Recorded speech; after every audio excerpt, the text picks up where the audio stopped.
أشهد أن لا إله إلا الله وحده لا شريك له وأشهد أن محمدا عبده ورسوله أعوذ بالله من الشيطان الرجيم بسم الله الرحمن الرحيم. After the Friday service, we usually have a brief few-minute chat. And today, what I want to, in a few words, say something about freedom of speech and democracy all over the world.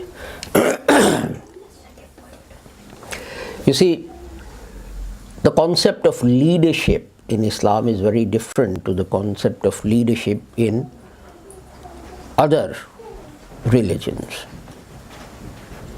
And I will give you an example that Hazrat Abu Bakr, when he became Khalifa, the following day Hazrat Umar saw him in the street. Hazrat Abu Bakr Razillah Ta'ala was a merchant, he was a trader, he used to sell cloth.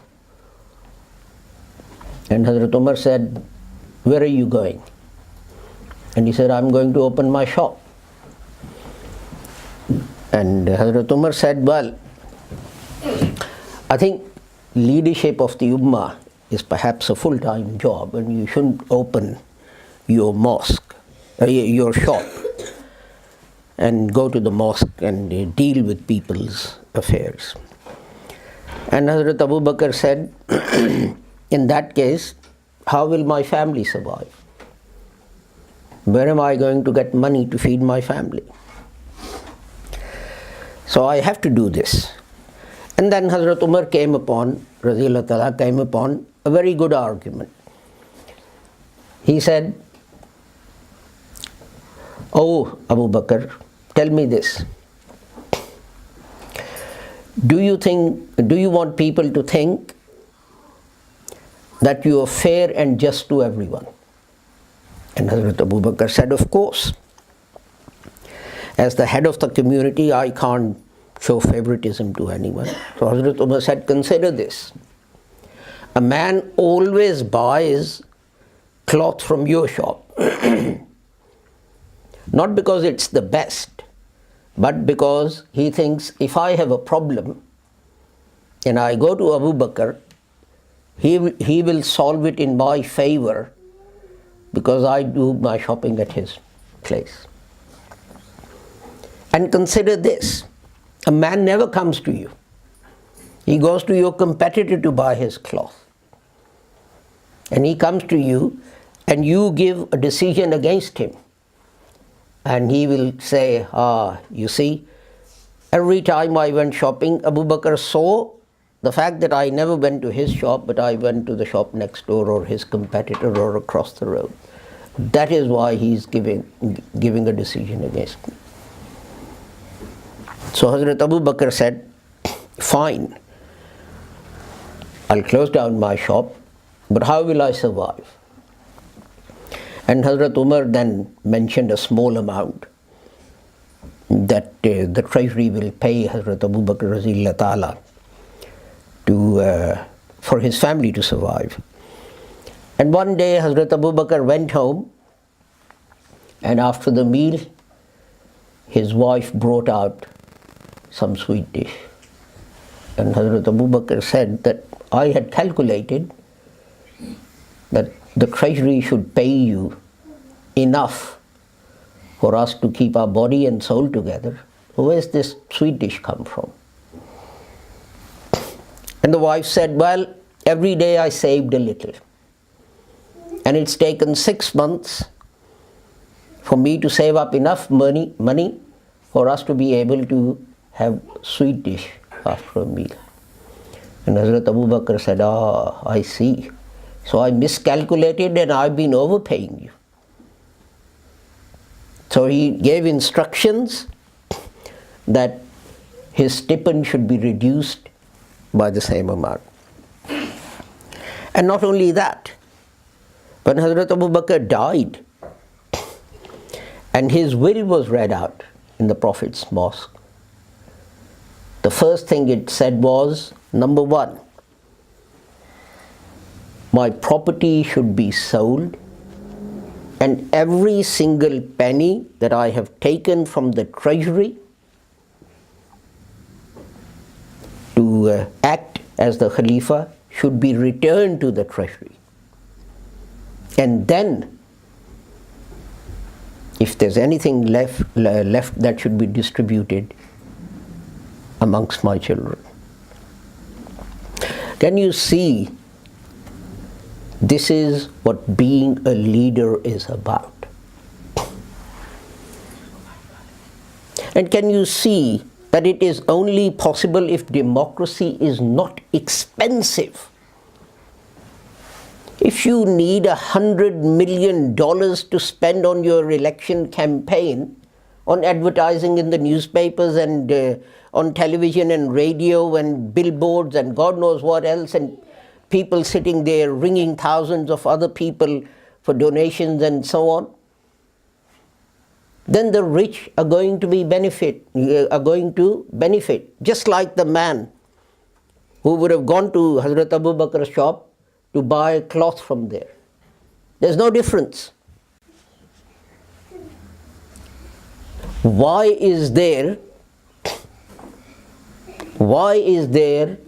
hardly any congressman or senator in state capitals or Washington DC who would dare to speak out against NRA? Mr. Trump got $30 million, I think it was. The local congressman or senator or whoever it is was given $7 million by NRA. This is to protect their interest. This is exactly the example that Hazrat Abu Bakr, Hazrat Umar told will be set. People will come to your shop to buy goods from you because they would expect a favor. NRA is doing exactly the same thing. Do you think they would give a candidate money who's going to ban people from holding handguns, automatic rifles, and whatever else you have?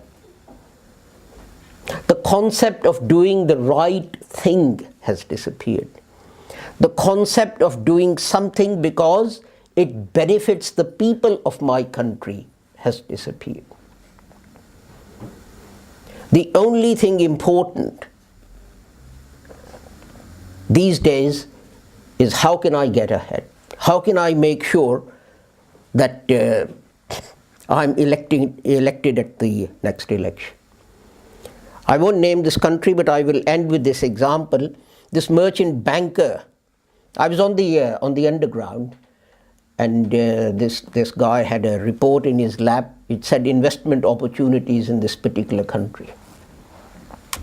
And his friend was talking to him, and he said, are there any investment opportunities in this country for merchant banks?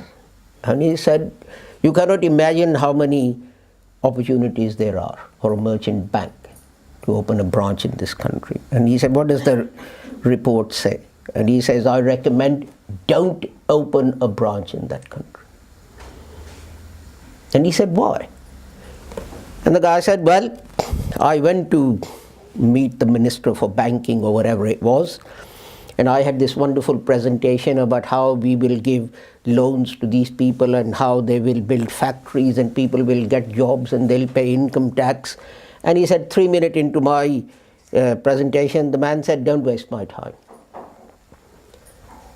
And he says, I said to the minister, well, give me a few more minutes, perhaps I haven't explained everything. He said, look, calculation is very simple. At the last election, I had to spend 10 million. At the next election, I will have to spend 15 million. And I don't even know if I'll be elected.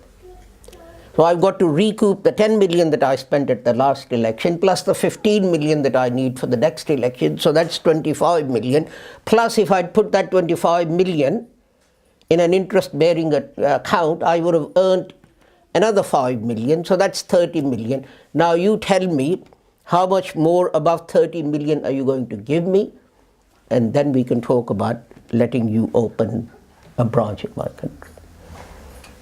Forget about the fact that you'll give loans and factories will be built and people will get jobs and people will be employed and they will pay tax and the government will be better off. He said, I have no interest in that.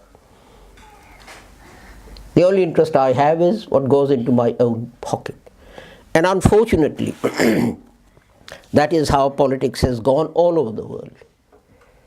Harun will remember Mr. Wilson, who became Prime Minister, and till the day he died, he just had one bank account with the post office. I shudder to think how many accounts Mr. Tony Blair has, and in how many different banks and in how many different countries, particularly Arab countries where he's got loads of friends and so on. So as I don't have any knowledge of that, I won't comment on that, because his wife is a very sharp lawyer and he'll probably be after me with the knife to get my house. And that is the sad thing. Islam teaches that to be a leader, you have to sacrifice your own desires and wishes and serve the people and sacrifice for them. And until all over the world, it doesn't matter where you are, England or America or whatever, until we get that spirit back into our leaders, that we are there to serve people and do the right thing, we'll continue to see the like of shootings in Florida. You know, if you go to Washington, D.C., I was there a couple of years ago, and you walk down a straight street from White House. On your left-hand side, there is a park. It's full of homeless people who are sleeping out in the open. This is across the road from White House. Not very far, not in some desert in Nevada or Utah or somewhere. Anyway, that is all for today.